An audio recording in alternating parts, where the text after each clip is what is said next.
Funding for Common Core State Standards and ELLs is provided by the AFT Innovation Fund.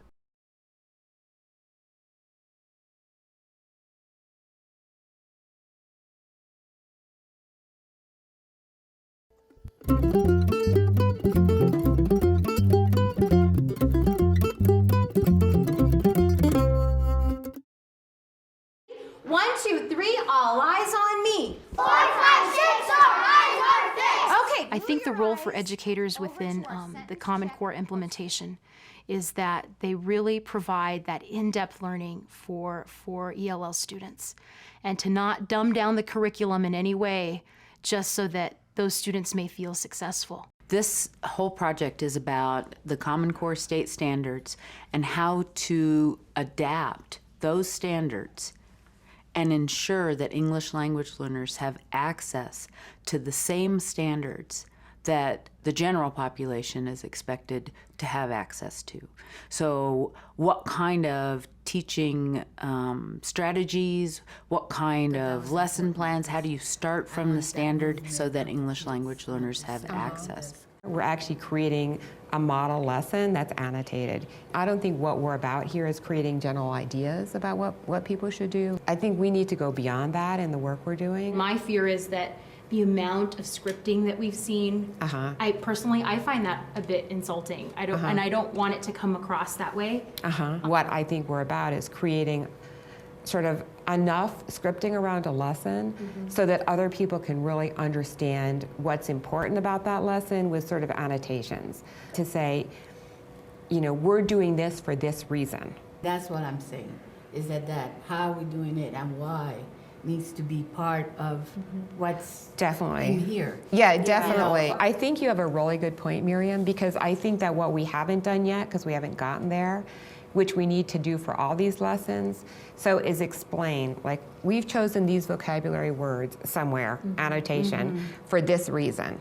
Exactly. Right? This is how we've chosen them. This is why we've chosen these words. This is why we're teaching these words this way. And then I think we go back and we need to annotate it. Because you're right, teachers are gonna have plenty of leeway to do whatever they want.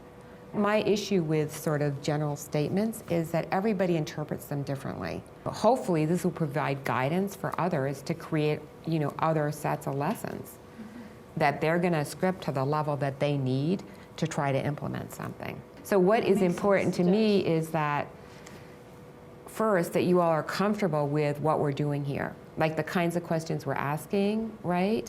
And the methods that we're using. Then we go to the why we're doing this, how we're doing this, and sort of the research base and the knowledge base for doing it.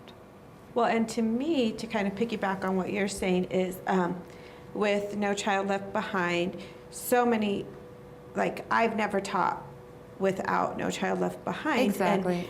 And so teachers are not used to developing their own lessons.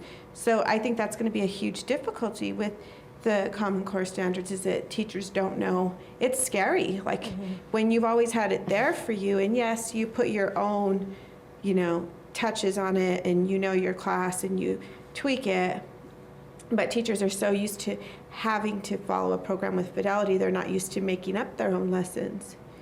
So it's great to have that model and then be able to go from there. I totally agree with you that teachers don't have experience doing this, and it's really hard to do. I mean, you know how long it took us so far just to actually come up with questions, right? To get a close read of the text. It's not easy to do, and that's why I think you're right.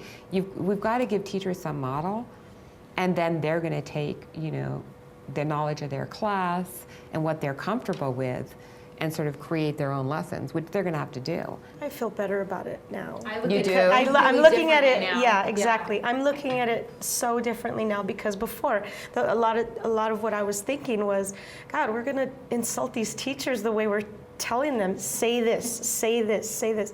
But now, you know, knowing that we will annotate it and we'll say, okay, this is why you have to say this, or this is why you have to, that makes me feel so much better. It's like, this is why, this is how we do it, and here's the research base. We have to do that for everything. And this is a model. I mean, the other thing to remember is, since we're doing this for a national audience, we have to provide We have to provide something concrete. Teachers really don't like materials that look like they're prescriptive because they feel their voice is taken away on the one hand. On the other hand, unless we provide that level of detail, we're not going to really help teachers create lessons that align with the standards. One thing that I've learned from Diane is to really justify everything that you're doing. Why are you doing it? Provide evidence as to why this is good for kids. So I think she's done a really good job as to explaining why we're going through this process, getting into that nitty-gritty detail of really developing a great scope and sequence for teachers.